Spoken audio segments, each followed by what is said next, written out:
ആ സൈതരി എവിടെ നിൽക്കണത്? ഇത് അവിടെ തന്നെ നിന്നോ, ഞാനൊരു 10 മിനിറ്റ് കൊണ്ട് അവിടെ എത്താം കേട്ടോ. ഒരു 10 മിനിറ്റേ, അതിലപ്പുറം പോകൂല. ഇത് അവിടെ തന്നെ നിൽക്കുക. എവിടേക്കും പോണ്ട ഞാൻ പത്തും.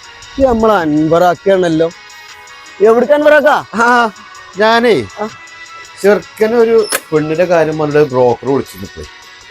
ഞാനിപ്പോ അതിന് പോവുക. അപ്പൊ ചെറുക്കപ്പൊ 2-3 വട്ടം വന്ന് പോവുകയാണ്. അപ്പൊ മുന്നേ 2 മാസത്തെ ലീവും കൂടി കജാനായി. അപ്പൊ ഒരു 3-4 കുട്ടികളുണ്ടെന്നിട്ട് പോവുകയാണ്. അയാളൊന്ന് കാണാൻ വേണ്ടി പോവുകയാണ്. കല്യാണം തെരഞ്ഞു നടന്നിട്ട് ചവി കടണ്ട. ഞാൻ എൻ്റെ ഒരു അനുഭവം പറഞ്ഞുതരാം. എൻ്റെ പെങ്ങളെ മോൾക്ക് വേണ്ടിയിട്ട് ഒരു കുട്ടിനെ തെരഞ്ഞിട്ട് 6 മാസം വരെ നിന്നിട്ട് ഇപ്പൊ കഴിഞ്ഞ ആഴ്ച നേരെ തിരിച്ചു പോയി. ഗൾഫ് പോയി.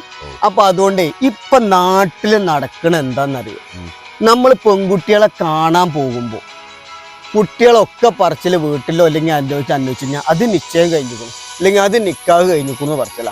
കാണാൻ ചുരുക്കില്ല കുട്ടികളാണെങ്കിൽ നമ്മളെ കുട്ടികൾ ഒന്നുമില്ലെങ്കിൽ അല്ല ബസ് സ്റ്റാൻഡിന്റെ അവിടെ പോയി നിൽക്കുക. എന്നിട്ടിങ്ങനെ അടിപൊളിയായിട്ടൊക്കെ നിന്നിട്ട് ഇങ്ങനെ കുട്ടികളെ നോക്കി ചിരിച്ച് കളിക്കുക. അതായത് പ്രേമിക്കാന്നർത്ഥം. പച്ചി പറഞ്ഞ പ്രേമിക്കുക. അതല്ലെങ്കിൽ സ്കൂൾ വിട്ട് വരുമ്പോൾ ഈ സ്കൂളിൽ നിന്ന് കുട്ടികൾ ഇങ്ങനെ പോകുമ്പോൾ അവനാന് പറ്റിയ കുട്ടികളൊന്ന് നോക്കിങ്ങാണ്ട് അവനാന് പറ്റിയത് സെലക്ട് ചെയ്യുക. അതാണ്. ഏതായാലും ഇപ്പൊ വിളിച്ച സ്ഥിതിക്ക് ഞാൻ പോയി നോക്കട്ടെ. പിന്നെ ഇപ്പൊ ഈ പറഞ്ഞ പരിപാടിക്കൊന്നും ഇതിന്റെ ചെറുക്കന്മാരെ പറ്റി കുട്ടികളെ മുഖത്തേക്ക് നോക്കുക എന്ന് പറഞ്ഞ മടിയാണ്. നിസ്കാരം നിങ്ങളെ കുട്ടി എല്ലാ കാര്യങ്ങളിലും കുടിയിൽ വരുന്നതും 6 മണി 8 മണിന്റെ ഉള്ളിൽ കുടിക്ക് മുളയണ കുട്ടികളൊക്കെ അങ്ങനത്തെ കുട്ടികളൊന്നും വേണ്ട. ഇന്ന് അങ്ങനത്തെ ആൺകുട്ടികൾക്ക് പെണ്ണില്ല. നിങ്ങളെ ചെറുക്കന് ബൈക്ക് ഓടിക്കാൻ അറിയും, കാർ ഓടിക്കാൻ അറിയും. ആദ്യം പെൺകുട്ടികൾ ചോദിക്കണം എന്താ അറിയോ, നിങ്ങളെ കുട്ടി ബൈക്ക് ഓടിക്കും. ഞാനിപ്പോ ഒരു 3-4 പോയി കണ്ടതേ. അപ്പൊ ഈ കുട്ടികളൊക്കെ പഠിക്കാണെന്ന് പറയുന്നു. അങ്ങനെ കുറെ എണ്ണം മിസ്സായി പോയി. ഇപ്പൊ ഏതായാലും ഇപ്പൊ ഈ ചങ്ങായി വിളിച്ചതല്ലേ, ഞാനിത് പോയി നോക്കട്ടെ. സംഭവിച്ച് പറഞ്ഞതൊക്കെ ഓക്കെയാണ്. കാരണം എന്താ വെച്ചാൽ ഇപ്പൊ അങ്ങനത്തെ കുട്ടികൾക്കൊന്നും പെണ്ണില്ല. ഇപ്പുള്ള ഇജ്ജ് പറഞ്ഞ മാതിരി തന്നെ കോളേജ് പഠിക്കണ ഒരുമിച്ചുള്ള കല്യാണം, പിന്നെ വേറെ കുതിരള്ള ചെറുക്കന്മാർക്കൊക്കെ പെണ്ണുള്ളു നമ്മൾ കാണുന്നതാണ്.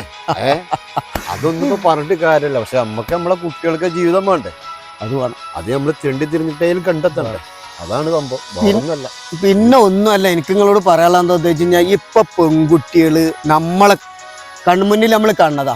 നമ്മളെ സുഹൃത്തിന്റെ ആയാലും എന്താ കല്യാണം വരുന്നുണ്ട്, നമുക്ക് എനിക്ക് വീട്ടുകാരോട് വരാൻ വേണ്ടി പറയല്ലേ, ചെറുക്കനോട് വരാൻ പറയല്ലേ. അപ്പൊ കുട്ടികൾ പറച്ചില്ല എന്താ, ഞാൻ പഠിക്കാണ് പാപ്പ, എനിക്ക് പഠിക്കണം, പഠിക്കാൻ പോകും. അപ്പോളേ അനീഫാക്ക ഇപ്പൊ നടക്കണ എന്താന്ന് ചോദിച്ചു കഴിഞ്ഞാൽ കുട്ടികൾ പഠിക്കാന്ന് പറയാ. പഠിക്കണ്ടെന്ന് പറഞ്ഞു കഴിഞ്ഞാൽ ഒരു കല്യാണം നല്ല കുടുംബത്തിൽ നിന്നൊരു കുട്ടി ആലോചന വന്നിട്ടെന്ന് പറഞ്ഞു കഴിഞ്ഞാൽ എന്റെ പഠിപ്പ് കഴിഞ്ഞിട്ട് മതി എനിക്ക് കല്യാണം, എല്ലാവർക്കും കല്യാണം വേണ്ട. ആ സെൽവിയ ഇതവിടെ എത്താനായിക്കണു. എപ്പോ വരുതാ എത്താനായി ഒരു 10 മിനിറ്റ് കൂടി കേട്ടോ. ഇപ്പത്ത് ഒരു വണ്ടി കിട്ടാൻ വേണ്ടിക്കാണ്. ആയിക്കോട്ടെ, ശരി.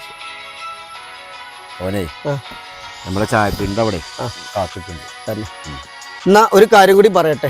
ഇപ്പത്തെ കല്യാണം എന്ന് പറഞ്ഞു കഴിഞ്ഞാൽ പെൺകുട്ടികളും ആൺകുട്ടിയും തമ്മിൽ നല്ല യോജിപ്പാക്കാരം. 10ാം ക്ലാസ്സിൽ നിന്ന് തുടങ്ങിയ പ്രേമേക്കാരം. എന്നിട്ട് ഓല് പറയും, ഈ പെൺകുട്ടി പറയും, നിങ്ങളൊരു കാര്യം ചെയ്യും, നിങ്ങളെ വാപ്പാനോടും നിങ്ങളെ കുടിക്കാരോടും ഇതിൻ്റെ അഡ്രസ്സ് കൊടുത്തിട്ട് വീട്ടിക്ക് കല്യാണം ആലോചിച്ച് വരാൻ വേണ്ടി പറയും. അങ്ങനെ ഓല് തമ്മിലൊരു സെറ്റപ്പ് ആവുക. ഈ പ്രേമിക്കണ കുട്ടിയും ഈ പെൺകുട്ടിയും. എന്നിട്ട് ഓല് നേരെ വീട്ടിക്ക് ഒരു അന്വേഷണവുമായിട്ട് വരിക. ഈ വാപ്പാക്കോ പെണ്ണിന്റെ വാപ്പാക്കോ ഉമ്മാക്കോ ഇതൊന്നും അറിയില്ല. ഓല് ഈ കുട്ടിനെ രാവിലെ സ്കൂൾക്ക് വിടുന്നു, ഈ സ്കൂളിൽ നിന്ന് വന്ന് വരുന്നു. എന്നാൽ ഓലൊരു വർത്താനോ ഒന്നും നമുക്ക് അറിയണില്ല. അങ്ങനത്തെ കല്യാണമൊക്കെ ഇപ്പൊ നടക്കുന്നത്. അതുകൊണ്ട് പറഞ്ഞൊക്കെ വാസ്തവം തന്നെയാണ്. കാരണം എന്താ വെച്ചാൽ ഇപ്പൊ വാപ്പാക്കും ഉമ്മാക്കൊന്നും ഇപ്പൊ ഒരു വിലയില്ല, മക്കളുടെ അടിയിലൊരു വിലയില്ല. ഇപ്പൊ നിങ്ങൾക്ക് മനസ്സിലായി. എനിക്ക് അനുഭവം തന്നെ. എന്റെ അയലോകത്ത് ഇപ്പൊ ഒരു കല്യാണം കഴിഞ്ഞാൽ അങ്ങനെയല്ല. പെൺകുട്ടിക്ക് വേറെ ഏതോ അവിധ ബന്ധമുണ്ട്. ഇതാദ്യം തന്നെ പറഞ്ഞാ മതി, എന്നാ പ്രശ്നമല്ല. ആ മഹാഭാവങ്ങള് ലോൺ എടുത്ത് എന്താ കാട്ടുക. അപ്പൊ കാലഘട്ടം ഇപ്പൊ അങ്ങനെ ആയി പോയില്ലേ. കല്യാണത്തിന്റെ നേരെ ഫ്രണ്ടിൽ ഒരു ടേബിൾ ഇട്ട് പിരിവൊക്കെ നടത്തിയിട്ട് ഈ പെണ്ണിനെ കെട്ടിക്കണത്. പിന്നെ ഓലിക്ക് ഇതുണ്ടെങ്കിൽ പണ്ടാറടക്കാതെ ആദ്യം പറഞ്ഞാ പോരെ. എന്തായാലും ഇപ്പൊ നിങ്ങളോട് എനിക്ക് പറയാലോ, അതെ മകനൊരു കല്യാണം നോക്കുകയാണ്, അത് കാലാകാലം വേണ്ടതാ. ഇന്ന് കല്യാണം പെണ്ണ് നോക്കിയിട്ട് നാളെ നമുക്കത് ഒഴിവാക്കേണ്ട ബന്ധമല്ല, മരണം വരെ നിർത്തണ്ട. ഒന്ന് ആലോചിച്ച് ശ്രദ്ധിച്ചിട്ടൊക്കെ നോക്കിക്കോളി. എന്നാ ഞാൻ പോയി. ഇൻഷാ അല്ലാ. ആയിക്കോട്ടെ. അസ്സലാമു അലൈക്കും വറഹ്മത്തുള്ളാഹി. വലൈക്കും അസ്സലാം.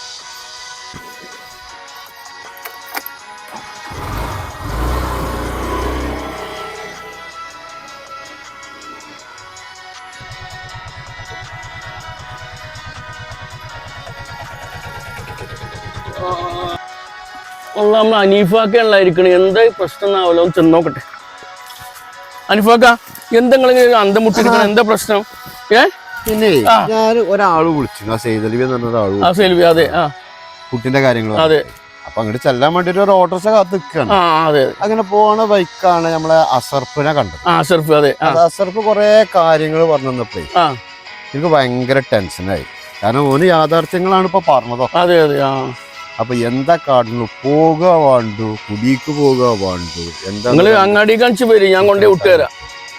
അങ്ങാടിക്ക. ആ ഏതായാലും നമുക്കൊന്ന് പോയി നോക്കാം. ഏതായാലും സെയ്തിലിവാക്ക പറഞ്ഞാലേ നിങ്ങളൊന്ന് പോയി നോക്കി. നമുക്കേ നമ്മളെ മോന് പറ്റിയതാണെങ്കിൽ നമുക്ക് നടത്താലോ. ഇപ്പൊ ഇങ്ങനെയൊക്കെ തന്നെയാണ് നടക്കണത്. നിങ്ങൾ പോരി, ഞാൻ വെച്ചരാം. ടെൻഷനായിട്ട് കാര്യമില്ല, അത് ഇങ്ങനെയൊക്കെ തന്നെ ഇപ്പോഴത്തെ കാലഘട്ടത്തിലല്ലേ നടക്കണതേ. പോയി നോക്കിയാ അത് പോയി നോക്കാം. അതെ എന്നാ കൂട്ടെ, നമുക്ക് ഓരോ ചായ കുടിച്ചു. അതെ അതെ.